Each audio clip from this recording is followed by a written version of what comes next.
നമസ്തേ.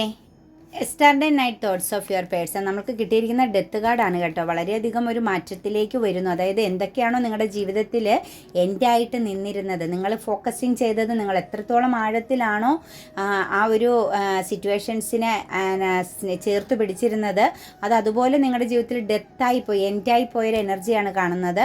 ആ ഒരു വ്യക്തിയുടെ ഇപ്പോഴത്തെ ഒരു തോട്ട്സ് എന്ന് പറയുന്നത് ഒരു സ്പിരിച്വൽ ട്രാൻസ്ഫോർമേഷൻ. അതായത് ഇപ്പോൾ എന്താണോ അവരുടെ നിങ്ങളുടെ ലൈഫിൽ എൻഡായി പോയത് അതിൽ നിന്നും ഒരു റീബർത്ത് ഉണ്ടാവണം എന്നുള്ളൊരു ആഗ്രഹമാണ്. അതിനുവേണ്ടി അവർ വളരെയധികം ആഗ്രഹിക്കുന്നു. ആഴത്തിൽ അവർ ചിന്തിക്കുന്നതായിട്ടാണ് കാണുന്നത്. പക്ഷേ ഇമോഷണലി അവർ ഫെയിലിയർ ആണ് കേട്ടോ. അവർ പോയ ഏതൊക്കെയോ സാഹചര്യങ്ങൾ, അവർ ചിന്തിച്ച എന്തൊക്കെയോ കാര്യങ്ങൾ അവർക്ക് പൂർണ്ണമായും എൻഡായി നിൽക്കുകയാണ്. അതായത് നല്ലൊരു ഫെയിലിയർ ആയിപ്പോയി, അവരുടെ ലൈഫിൽ അവർ തോറ്റുപോയി എന്നുള്ള ആ ഒരു എനർജിയിലാണ് അവരിപ്പോൾ നിൽക്കുന്നത്. അവർക്ക് വേണ്ടത് ശരിക്കും പറഞ്ഞാൽ ഒരു സ്പിരിച്വൽ ഗൈഡൻസ് ആണ്.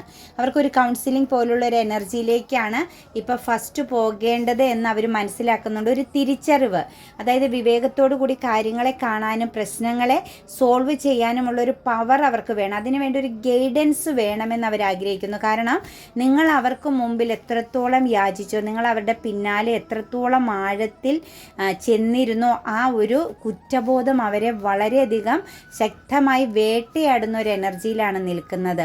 അവരുടെ ഇമോഷണലി അവർ പ്രതീക്ഷിച്ചതെല്ലാം അവർക്ക് ഫെയിലിയർ ആയിപ്പോയി, അവർക്ക് നഷ്ടപ്പെട്ടു പോയി. അല്ലെങ്കിൽ അവർ ആ ഒരു സാഹചര്യം, അവർ ഫോക്കസിങ് ചെയ്യുന്ന സാഹചര്യം അവർക്ക് പരാജയത്തിൻ്റെ ഒരു സിറ്റുവേഷൻസിലേക്ക്, അല്ലെങ്കിൽ ഒരു നഷ്ടം, ഒരു എന്താ പറയുക, ചീറ്റിംഗ് എനർജിയിലേക്ക് പോയി എന്നാണ് കാണുന്നത്.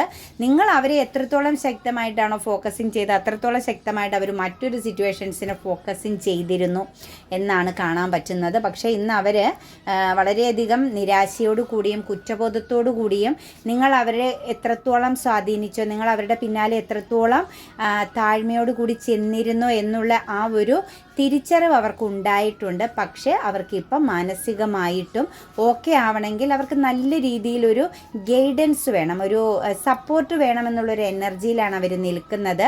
തീർച്ചയായിട്ടും അവർ നിങ്ങളിലേക്ക് തിരിച്ചു വരും. നിങ്ങൾ ആരെയാണോ മനസ്സിൽ വിചാരിക്കുന്നത് ആ ഒരു വ്യക്തി 100% നിങ്ങളിലേക്ക് തിരിച്ചു വരും.